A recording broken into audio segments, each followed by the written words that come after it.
ओम शांति। आज 7 मई 2022 दिन शनिवार की साकार मुरली। आइए अब सुनते हैं मीठे बाप दादा के मधुर वाक्यों को। मीठे बच्चे, अब बाप समान देही अभिमानी बनो। बाप की यही चाहना है कि बच्चे मेरे समान बन मेरे साथ घर में चलें। प्रश्न: तुम बच्चे किस बात का वंडर देखते बाप की शुक्रिया गाते हो? उत्तर: तुम वंडर देखते बाबा कैसे अपनी फर्ज अदाई निभा रहे हैं, अपने बच्चों को राजयोग सिखलाए लायक बना रहे हैं। तुम बच्चे अंदर ही अंदर ऐसे मीठे बाबा की शुक्रिया गाते हो। बाबा कहते यह शुक्रिया शब्द भी भक्ति मार्ग का है। बच्चों का तो अधिकार होता है, इसमें शुक्रिया की भी क्या बात। ड्रामा अनुसार बाप को वर्षा देना ही है। गीत: जिसका साथी है भगवान, उसको क्या रोकेगा आंधी और तूफान। ओम शांति। यह गीत है बच्चों के लिए। जिसका साथी सर्वशक्तिमान परम पिता परमात्मा है, उनको माया की आंधी व तूफान क्या कर सकता है। वह आंधी नहीं, माया के तूफान आत्मा की ज्योति को बुझा देते हैं। अब जगाने वाला साथी मिला है तो माया क्या कर सकती है। नाम ही रखा जाता है महावीर, माया रावण पर विजय पाने वाले। कैसे विजय पानी है? सो तो बच्चे सामने बैठे हैं, बाप दादा बैठे हैं। दादे और बाप को पिता और पितामह कहते हैं, तो हो गए बाप दादा। बच्चे जानते हैं कि रूहानी बाप हमारे सामने बैठे हैं। रूहानी बाप रूहों से ही बात करेंगे। आत्मा ही ऑर्गन्स द्वारा सुनती है, बोलती है। तुम बच्चों को देह अभिमानी होने की आदत पड़ गई है। आधा कल्प देह अभिमान में रहते हो। एक शरीर छोड़ दूसरा शरीर लिया।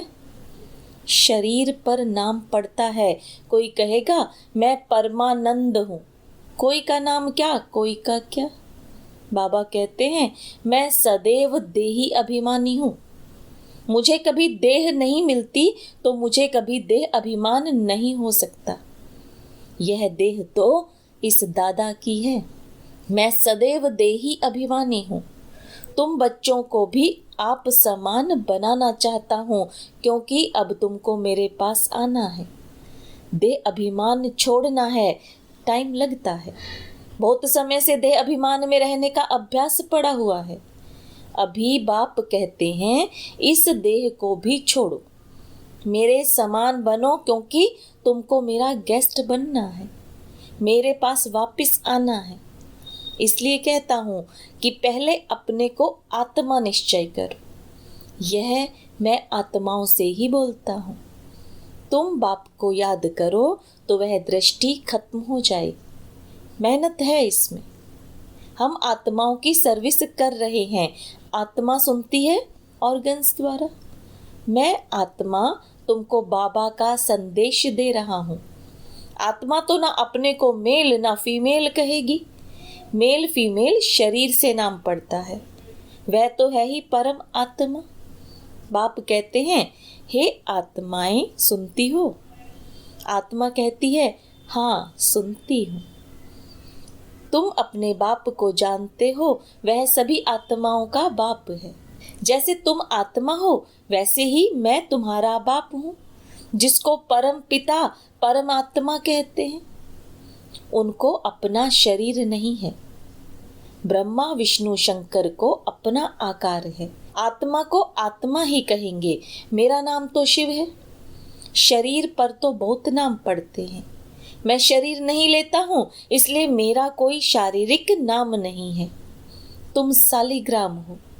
तुम आत्माओं को कहते हैं कि हे आत्माएं, सुनती हो?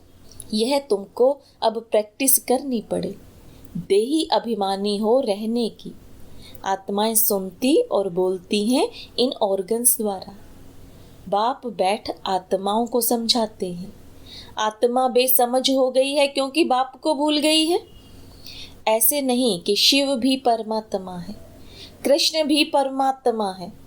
वह तो कहते पत्थर ठिक्कर सब परमात्मा है। सारी सृष्टि में उल्टा ज्ञान फैला हुआ है। बहुत तो समझते भी हैं कि हम भगवान बाप के बच्चे हैं, लेकिन मेजॉरिटी सर्वव्यापी कहने वाले निकलेंगे। इस दुबन से सबको निकालना है। सारी दुनिया है एक तरफ, बाप है दूसरे तरफ। बाप की महिमा गाई हुई है, अहो प्रभु तेरी लीला, अहो मेरी मत जिससे गति अथवा सदगति मिलती है। सदगति दाता तो एक ही है। मनुष्य गति सदगति के लिए कितना माथा मारते हैं। यह एक ही सतगुरु है जो मुक्ति जीवन मुक्ति दोनों ही देते हैं। बाप कहते हैं इन साधु संत आदि सबकी सदगति करने के लिए मुझे आना पड़ता है। सबकी सदगति करने वाला मैं एक ही हूँ।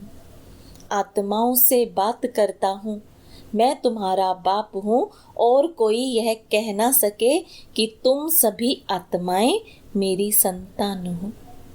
वह तो कह देते कि ईश्वर सर्वव्यापी है, तो फिर ऐसे कभी कह ना सके।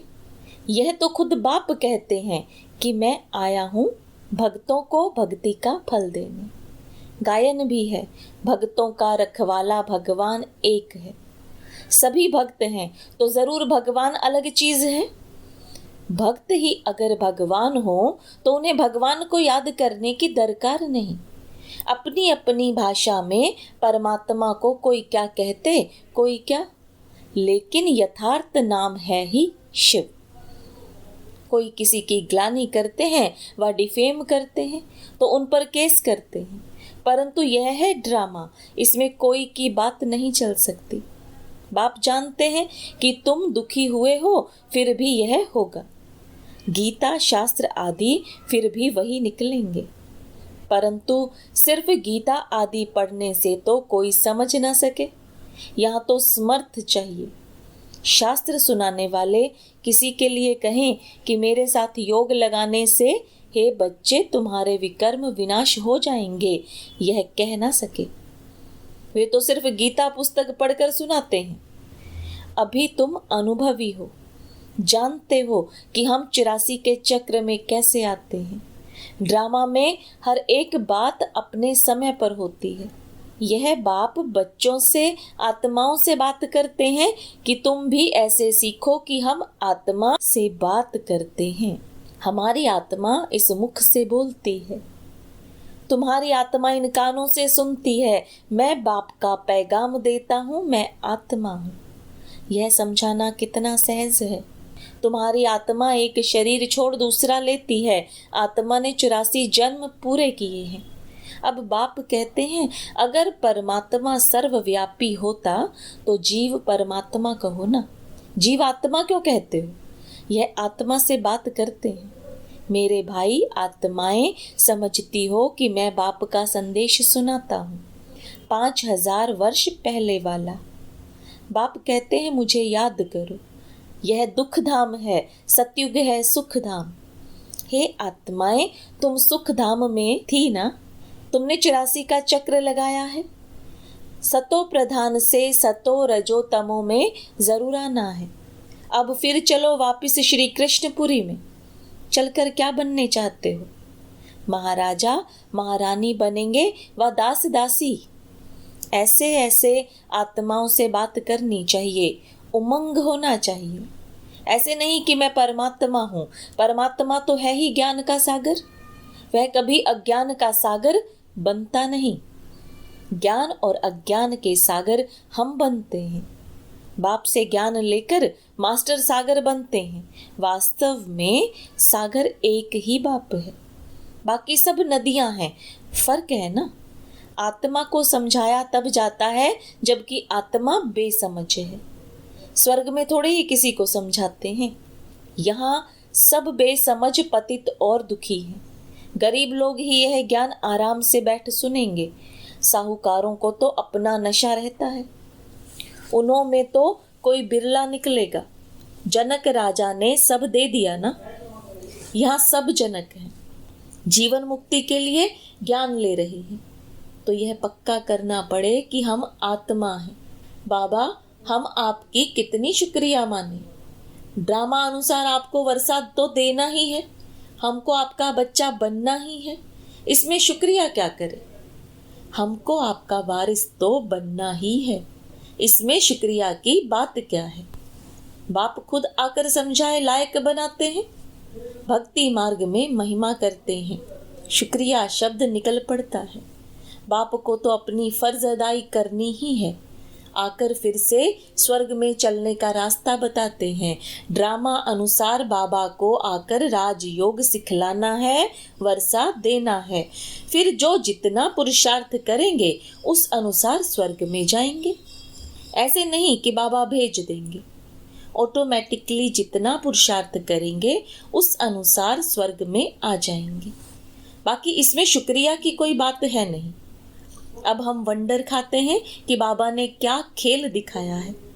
आगे तो हम जानते नहीं थे, अब जाना है।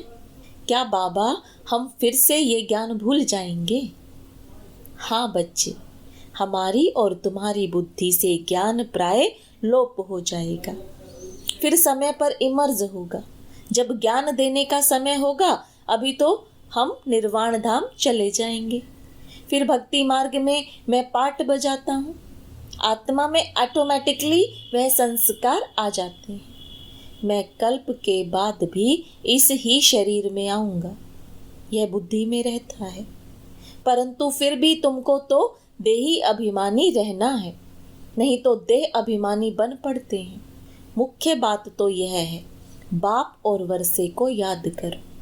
कल्प कल्प तुम वर्षा पाते हो पुरुषार्थ अनुसार। कितना सहज कर समझाते हैं। बाकी इस मंजिल पर चलने में गुप्त मेहनत है। आत्मा पहले पहले आती है तो पुण्य आत्मा सतो प्रधान है, फिर उसको पाप आत्मा तमो प्रधान जरूर बनना है। अब फिर तुमको तमो प्रधान से सतो प्रधान जरूर बनना है। बाप ने पैगाम दिया है कि मुझे याद करो। सारी रचना को बाप से वर्षा मिल रहा है। सबका सदगति दाता है ना, सब पर दया करने वाला है, अर्थात सर्व पर रहम करने वाला है। सतयुग में कोई दुख नहीं होगा। बाकी सब आत्माएं शांति धाम में जाकर रहती हैं। तुम बच्चे जान गए हो कि अभी कयामत का समय हुआ है। दुख का हिसाब किताब चुकतू करना है योग बल से। फिर ज्ञान और योग बल से हमको भविष्य सुख के लिए खाता भी जमा करना है। जितना जमा करेंगे उतना सुख पाएंगे और दुख का खाता चुकतू होता जाएगा। अभी हम कल्प के संगम पर आकर दुख का चोपड़ा चुकतू करते हैं और दूसरी तरफ जमा करते हैं। यह व्यापार है ना। बाबा ज्ञान रत्न दे गुणवान बना देते हैं, फिर जितना जो धारण कर सके। एक एक रत्न लाखों की मिल्कियत है, जिससे तुम भविष्य में सदा सुखी रहेंगे। यह है दुख धाम, वह है सुख धाम। सन्यासी यह नहीं जानते कि स्वर्ग में सदा सुख ही सुख है। एक ही बाप है जो गीता द्वारा भारत को इतना ऊंच बनाते हैं। वह लोग कितना शास्त्र आदि सुनाते हैं, लेकिन दुनिया को तो पुराना बनना ही है। देवताएं पहले नई सृष्टि में राम राज्य में थे, अभी देवताएं हैं नहीं, कहाँ गए? तब 84 जन्म किसने भोगे? और किसी के भी 84 जन्म का हिसाब निकल ना सके। 84 जन्म जरूर देवता धर्म वाले ही लेते हैं। मनुष्य तो समझते हैं कि लक्ष्मी नारायण आदि भगवान थे, जिधर देखो तू ही तू है। अच्छा, भला सर्वव्यापी के ज्ञान से भी सुखी हो जाते हैं क्या?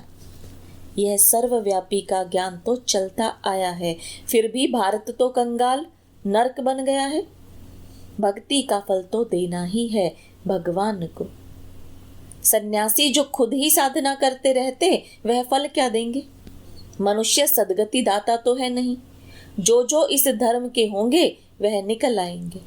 ऐसे तो बहुत सन्यासी धर्म में भी कन्वर्ट हुए हैं, वह भी आएंगे। यह सब समझने की बातें हैं। बाबा समझाते हैं यह प्रैक्टिस रखनी है। कि मैं आत्मा हूँ। आत्मा के आधार पर ही शरीर खड़ा है। शरीर तो विनाशी है, आत्मा अविनाशी है। पार्ट सारा इस छोटी आत्मा में है। कितना वंडर है, साइंस वाले भी समझ ना सके। यह इमॉर्टल इम्पेरिशेबल पार्ट इतनी छोटी आत्मा में है। आत्मा भी अविनाशी है तो पार्ट भी अविनाशी है। अच्छा, मीठे मीठे सिकिलदे बच्चों प्रति माता पिता बाप दादा का याद प्यार और गुड मॉर्निंग। रूहानी बाप की रूहानी बच्चों को नमस्ते। रूहानी बच्चों की रूहानी बाप दादा को याद प्यार गुड मॉर्निंग और नमस्ते। धारणा के लिए मुख्य सार। कल्प के संगम पर योग बल से दुख का चोपड़ा अर्थात हिसाब किताब चुकतू करना है, नया जमा करना है। ज्ञान रत्नों को धारण कर गुणवान बनना है। मैं आत्मा हूँ, आत्मा भाई से बात करता हूँ। शरीर विनाशी है, मैं अपने भाई आत्मा को संदेश सुना रहा हूँ। ऐसी प्रैक्टिस करनी है। वरदान। शुभ भावना और श्रेष्ठ भाव द्वारा सर्व के प्रिय बन विजय माला में पिरोने वाले विजयी भव।